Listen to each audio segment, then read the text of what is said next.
Hey guys, welcome to my new channel called Electric Future. I've got a new electric scooter called Dualtron Spider Limited, and I'll do a detailed review for you and then share my thoughts after using it for a couple of weeks. Let's start with the unboxing. I was actually expecting a bigger and heavier box, but surprisingly it's not too bad. The box comes with everything you need to set it up, like a multi-tool and a screwdriver set, but you'll need a pair of scissors for all the plastic it's wrapped in. There is a 2 amp stock charger included in the box, as well as an instructions manual, infrared remote for controlling the lights, and of course the electric scooter itself. The scooter weighs 21 kilograms, or about 46 pounds, which is really light for what you get. They had to keep the original Spider under 20 kilograms for laws in some countries like Singapore, and they try to do everything they can to make it lightweight.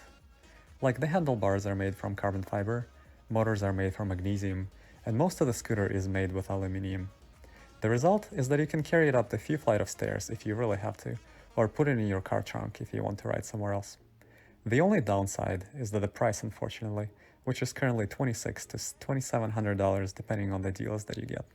Setting up the scooter is pretty straightforward, but make sure to tighten everything really well. I had to go back and retighten every bolt on it that comes from the factory. I had a couple of rattles and handlebars making clicking noises, but after tightening everything, it's pretty solid.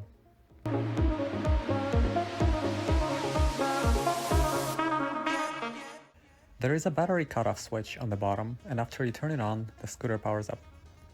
From the factory, it came with about 58 volts, or about 50% battery charge, which is actually pretty perfect for long-term storage. If it was less than 30% or more than 80%, I'd be a little worried. There is an optional fingerprint scanner you can use for short-term security, so that no one can just hop on and ride away. Of course, if you leave it for a longer time, anyone can just lift it and carry it away, so don't rely on it too much. But it's certainly easier to chase someone carrying your scooter than whoever is riding it away at 30 miles an hour or more. Some places have laws limiting speed to 15 miles an hour, and there's a small gray wire inside that limits that speed. And of course, the manufacturer will tell you not to disconnect it, so if you decide to do it at your own risk. You should know the laws in your country and always ride respectfully, especially around pedestrians and slower bicyclists. But I certainly didn't buy the scooter to ride at 15 miles an hour. Opening the scooter, you can see the large LG battery, controller, and a ton of wires. Mine already came with the gray wire disconnected, and as clearly a responsible person, I'm going to demonstrate how to connect it back up. Comparing the original Spider to Spider Limited, there are a few key differences. Of course, the battery is about 40% larger, which results in longer range and maybe a tiny bit more speed. The tires are also a little bit thicker, 2¼ inches instead of 2, which is a little better for off-road use. The handlebars are also 1.5 inches or 4 centimeters taller, and the scooter is about 2 kilograms heavier, mostly due to the larger battery.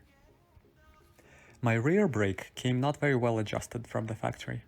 It was making a bunch of sounds when riding and turning the wheel.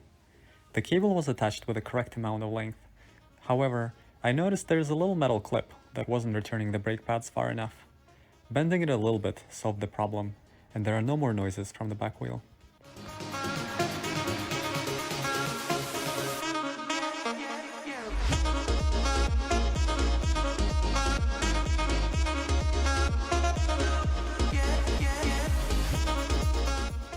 On that note, let's go for a ride.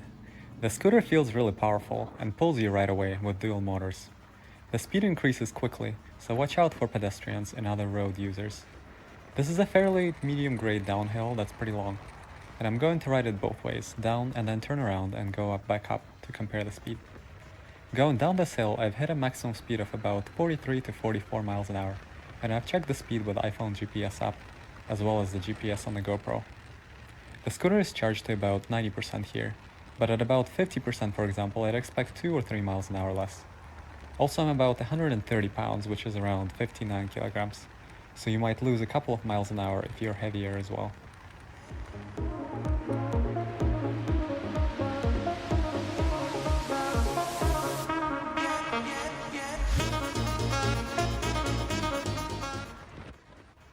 Here I've turned around and coming back along the same path.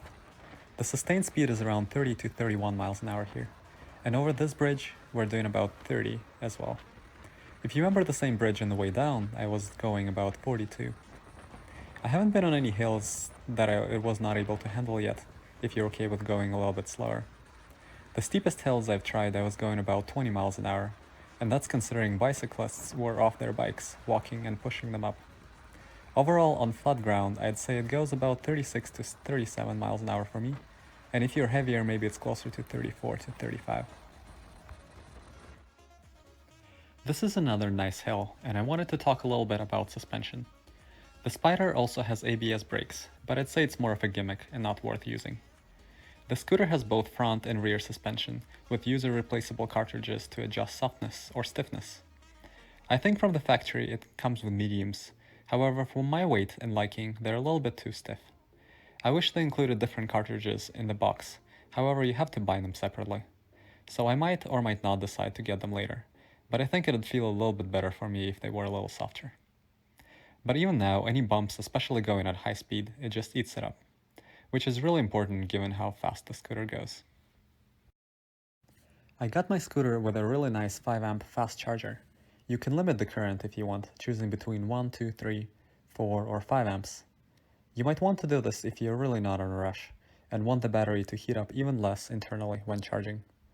The best part about the charger is that it can stop charging automatically at 80%, 90% or 100% depending on the setting. There's also a fan and it does a very good job keeping the charger cool. The stock 2 amp charger, which is also included in the box, doesn't have a fan at all, and it heats up quite a lot after even a few hours of charging. At one point I measured 180 degrees Fahrenheit on the outside of the charger, which I'm sure can be very good for it. So I feel a lot safer using the fast charger. You might ask, is it okay to charge at 5 amps all the time? Looking at LG MJ1 battery specifications that come with Spider and Spider Limited, the maximum charge current is listed at 1C, which means charging entire capacity in 1 hour, or at 24.5 amps current. Standard charge is listed at 0.5C, which is equivalent to about 12 amps.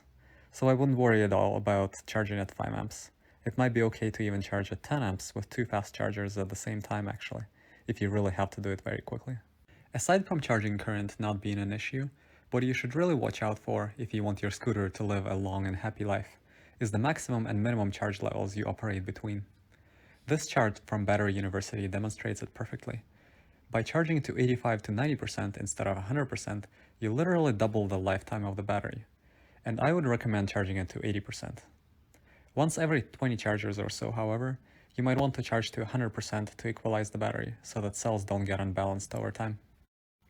If you don't charge over 80% and don't discharge below 25%, the battery can last you a very long time. But of course, if you have to go on a very long trip, feel free to charge to 100% every once in a while. Not only you'll get peace of mind and less range anxiety, you'll also stay away from being below 25% as well. If you're going full speed all the time, you're not going to get anywhere near 55 miles range that is claimed by the manufacturer. My commute is about 16 miles one way, and going full throttle at maximum speed, I can get about 26 to 27 miles. So for me that means having a second charger at work to add a little bit of charge before going back home.